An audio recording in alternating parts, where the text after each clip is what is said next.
Hello दोस्तों, जय माता दी। तो स्वागत है आपका हमारे चैनल हिंदी कहानी वर्ल्ड में। और आज की कहानी का शीर्षक होने वाला है खूनी गुड़िया। कहानी बहुत ही मजेदार और हॉरर होने वाली है, तो अंत तक जरूर देखें। चैनल पर नए आए हैं तो तुरंत सब्सक्राइब भी कर लें। तो चलिए कहानी शुरू करते हैं। वो आवाज। आधी रात का वक्त हो चुका था। पड़ोस वाले घर से फिर से किसी बच्चे की रोने की आवाज सुनाई देने लगी और साथ में उसी घर में रहने वाली देवकी नाम की औरत की लोरी गाने की आवाज भी। ये आवाज सुनते ही राधिका डर से थर थर कांपने लगी। उसने जल्दी से गहरी नींद में सोए अपने पति केशव को जगाया। केशव उठो, देखो ना, फिर से किसी की लोरी गाने की आवाज आ रही है बाजू वाले घर से। क्या हुआ राधिका? क्यों परेशान हो रही हो? अरे कोई आवाज नहीं आ रही है यार। लेकिन अभी बस 2 मिनट पहले तो देव की लोरी गा रही थी और एक बच्चा रो रहा था। अरे कोई मूवी देख रहा होगा, उसकी आवाज होगी। देवकी और उसके पति मोनिश ने बताया ना कि उनके बच्चे नहीं होते। उस घर में कोई बच्चा नहीं है। अब ना तुम भी सो जाओ और मुझे भी सोने दो। लेकिन अभी बस 2 मिनट पहले तो देव की लोरी गा रही थी और एक बच्चा रो रहा था। राधिका हैरान थी कि आवाज सिर्फ उसे ही सुनाई क्यों देती थी। लेकिन जब उसके पति केशव ने उसकी बात नहीं सुनी तो वो सोने की कोशिश करने लगी। लेकिन राधिका के कानों में किसी छोटी बच्ची के हंसने की आवाज गूंजने लगी। राधिका बुरी तरह से डर गई थी। अगली सुबह मैं दुकान जा रहा हूँ। आज माल खत्म हो रहा है दुकान में। इन दिनों पता नहीं क्यों लोग जमकर खिलौने खरीद रहे हैं। आज बड़े बाजार जाकर सारे खिलौने ले आता हूँ। आप रात होने से पहले आ जाएंगे ना? लगता है तुम देवकी से अभी तक डरी हुई हो। अच्छा ठीक है, देखो घर के पीछे वाली गैलरी में मत जाना, क्योंकि वहां से तुम्हें अक्सर देवकी नजर आती है और तुम ना फिर डर जाती हो। ठीक है केशव, मैं आज उधर जाऊंगी ही नहीं। जब भी उधर देखती हूँ कुछ डरावना ही नजर आता है। केशव दुकान चला जाता है। तभी अचानक राधिका को याद आता है कि घर की गैलरी में उसने कुछ कपड़े सुखाए थे।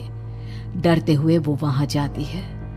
दूसरी तरफ देवकी की गैलरी नजर आती थी। राधिका जैसे ही कपड़े लेकर वापस आने को पलटती है, उसकी नजर सामने देवकी की गैलरी में पड़ी। वहां एक 4 साल की बच्ची खड़ी होकर उसे घूर रही थी। हे भगवान, ये कौन है? कौन है ये? मैं इससे पूछूं कि इसका नाम क्या है? हाँ, पूछ लेती हूँ, फिर केशव को बताऊंगी। वो मेरी बात पे भरोसा नहीं करते ना। बेटा, कौन हो तुम? हाँ, तुम्हारा नाम क्या है? गुड़िया। तभी अचानक वहां पर देवकी आती है और वो बच्ची गायब हो जाती है। क्या हुआ? आप किससे बात कर रही थी?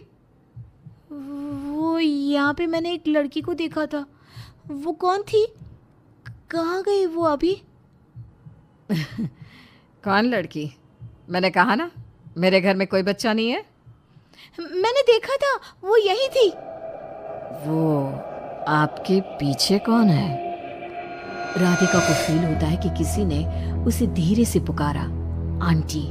राधिका पलट कर देखती है तो वहां वो छोटी बच्ची खड़ी थी। राधिका चीख कर बेहोश हो जाती है। जब उसकी आंख खुलती है तो केशव उसके पास खड़ा था। क्या हुआ राधिका? राधिका, होश में आओ। वो तो भला हो देवकी जी का, जिन्होंने तुम्हें बेहोश पड़ा देखकर मुझे कॉल कर दिया और मैं घर आ गया। तुम उस गैलरी में गई ही क्यों?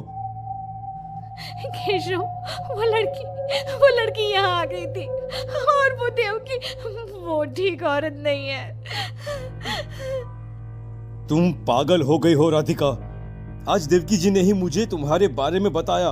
क्या सोचती रहती हो? अरे कोई नहीं है उस घर में। अगले दिन केशव के दुकान जाते वक्त, मैं भी आज आपके साथ चलूंगी। अच्छा ओके ठीक है, चलो चलो अब। दुकान पर पहुंचकर, वाह केशव, कितने सारे नए खिलौने। और ये इस पैकेट में क्या है? अरे एक बड़े साइज की डॉल है, मार्केट में नहीं आई है। सोचा अगर लोग खरीदेंगे तो अगली बार और ऑर्डर कर दूंगा। क्या मैं देख लूं इस डॉल को? हाँ, देख लेना। मैं जरा माल लेने बड़े बाजार जा रहा हूँ। तुम दुकान संभाल लो और आराम से बैठकर खिलौने देख लो, ठीक है? केशव दुकान से चला जाता है। तभी कुछ देर बाद देवकी दुकान पर आती है। कैसी हो तुम? तुम यहाँ क्या लेने आई हो? गुड़िया। गुड़िया? मेरा मतलब तुम गुड़िया का क्या करोगी? तुम्हारे घर में तो बच्चे। तुम मुझे गुड़िया दिखाओ, बस बड़ी वाली गुड़िया। राधिका घबराते हुए बड़ी डॉल का पैकेट खोलती है। बिल्कुल ऐसी ही डॉल चाहिए। आज वो खुश हो जाएगी इसे देखकर। कौन कौन खुश हो जाएगी? देवकी अजीब नजरों से राधिका को देखती है और बिना कुछ कहे पैसे देकर चली जाती है। उसके जाने के बाद राधिका शॉप के अंडरग्राउंड में नए टॉयज का मॉल चेक करने जाती है। वहां बच्चों का एक झूला था। राधिका ने देखा कि वो झूला हिल रहा था, जैसे अभी अभी कोई वहां से उतरा हो। राधिका को किसी छोटे बच्चे की आवाज आती है। कौन है? कौन है वहां? वही छोटी लड़की जो देविका के घर दिखी थी, राधिका के सामने आ जाती है।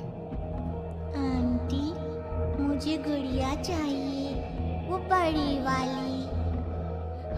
मेरे पास कोई गुड़िया उड़िया नहीं है।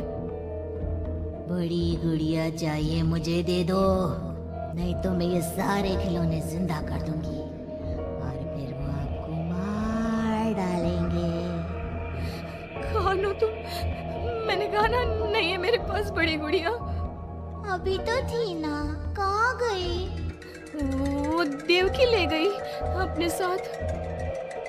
अभी जाओ और मेरी गुड़िया लेकर आओ, वरना।